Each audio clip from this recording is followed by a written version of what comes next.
Amigas e amigos, a máxima de que o tempo é o senhor da razão e o fiel da balança da justiça define bem e explica bem o que é essa sentença mais recente do juiz Sérgio Moro ao ex-ministro do governo Lula, o José Dirceu. Uma sentença bestial, uma sentença insana, covarde, uma sentença política típica de um tribunal de exceção. O que está sendo sentenciado, o que está sendo condenado é o ex-ministro, o que representa o José Dirceu, não a pessoa do José Dirceu. Isso é fato, isso é evidente. Eu publiquei aqui, inclusive, a defesa que o advogado dele fez na época, um trecho da defesa que ele fez na época daquela condenação farsesca, também insana, bestializada, no episódio da farsa do Mensalão.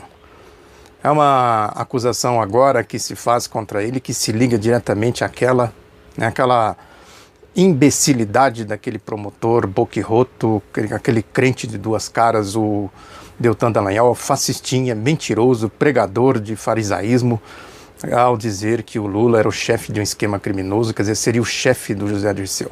Esta é a lógica que norteia eles. Naquela época, inclusive, foi publicado um livro que eu quero mostrar aqui para vocês, que reúne todo o processo, reúne toda a defesa que foi feita, os pronunciamentos, enfim, todas as argumentações que foram utilizadas para desmontar aquela farsa grotesca, aquela grande mentira. Agora, com base naquilo lá, numa monstruosidade que foi aquela condenação que fizeram a José Dirceu, num processo que não tinha sequer uma assinatura dele, a tal da teoria do domínio de fato, por ele ser o chefe de um esquema que eles inventaram um chefe, né? Ele foi condenado. Esse chefe agora tem um chefe, que é o ex-presidente Lula, né? E esta condenação insana, bestial agora do juiz Sérgio Moro confirma toda a trajetória desta farsa, desta perseguição política, desse tribunal de exceção que foi montado aí para perseguir fundamentalmente o ex-presidente Lula. Essa condenação ela é muito emblemática nesse sentido.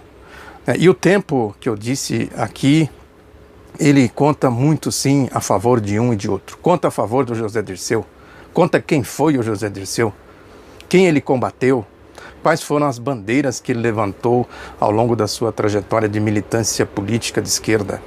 Enfrentou a ditadura, foi para o exílio, participou de todo o processo de construção de um movimento político que deu grandes contribuições no sentido do progresso social, do desenvolvimento do país.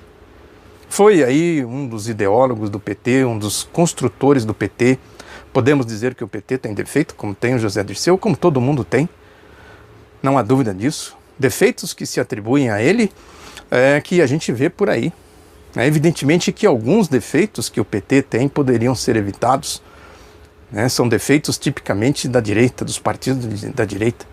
Comportamentos dos partidos da direita. Estou falando aqui dessa balela de corrupção, de caixa 2.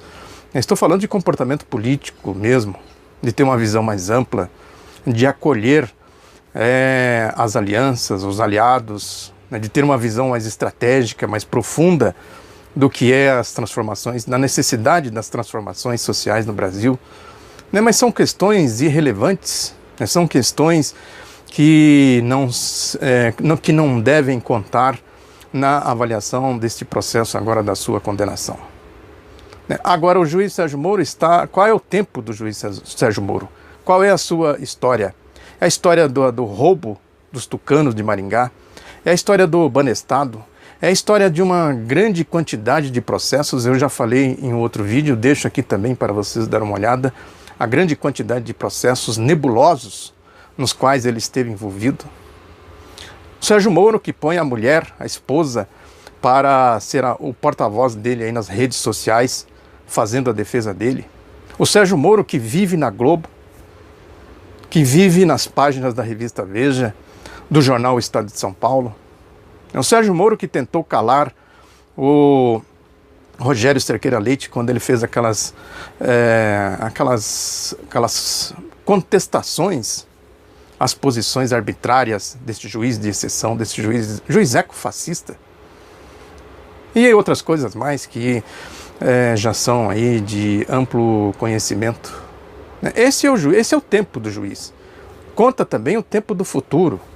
Eles já estão, o José Dirceu e o Sérgio Moro e o Lula, já estão aí devidamente registrados na história. A história contará a trajetória dessas pessoas, desses personagens. A história certamente vai dizer, né, quem fizer uma pesquisa no futuro, uma pesquisa científica e séria, né, vai constatar, né, que esse juiz ecofascista é um juiz completamente sem moral, né, sem caráter, um juiz que se integrou aí um processo golpista de baixo nível, da roubalheira, da indústria da maracutaia.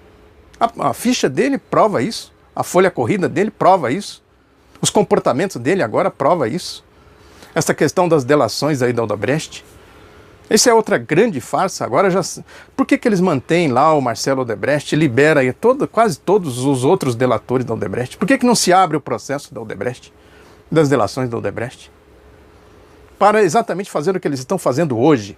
A mídia está recheada hoje de falsidades, como esta aí de que o Marcelo Odebrecht foi a partir de uma colunista do jornal Estado de São Paulo, Vera Magalhães, dizendo que os procuradores confirmaram que na delação do Marcelo Odebrecht, o tal do amigo, o famoso amigo, é o ex-presidente Lula, que seria amigo do pai do Marcelo Odebrecht, o Emílio Odebrecht, que é um empresário aí de longa data, com uma ligação muito estreita. Ele foi cevado aí, e a empresa dele, o grupo dele cresceu na época da ditadura militar, como todas as construtoras, né? Que esse cartel, esse clube das construtoras, que depois entrou aí na época do período neoliberal dos governos Fernando Henrique, né? Como uma espécie de um sustentáculo do esquema de corrupção que eles montaram, que os tucanos montaram, lá na eleição de 1994 já, na reeleição do Fernando Henrique de 1998. Quer dizer, se a Operação Lava Jato tivesse seriedade, né, pegaria a coisa por aí, não pelo viés político como eles pegaram agora na sentença do José Dirceu. Não tem nada aí de justiça. Aquela máxima do François Guizet, quando a política penetra nos recintos dos tribunais, a justiça se retira por alguma porta. Na verdade, esse tribunal de exceção, que chama-se Operação Lava Jato, nunca teve justiça, muito menos política. Teve sim politicagem, que é mais um episódio aplicando essa pena desproporcional. Se pegar aí a média das condenações que o fascista Sérgio Moro vem aplicando e a pena do José Dirceu, vê-se claramente uma discrepância, uma diferença gigantesca. Isso é politicagem, perseguição política, é o golpe. Quem duvidava de que nós estamos num estado de exceção, acaba de ver aí a comprovação de que o golpe ele tem um arcabouço muito grande e que ele é tocado politicamente pelo partido único que eles criaram, que é a Operação Lava Jato, capitaneada por esse juiz ecofascista de primeira instância, juiz de piso, como disse o ex-ministro da Justiça, Eugênio Aragão. É isso, esse é o golpe. Muito obrigado pela atenção, divulgue o outro lado da notícia, um abraço e até a próxima.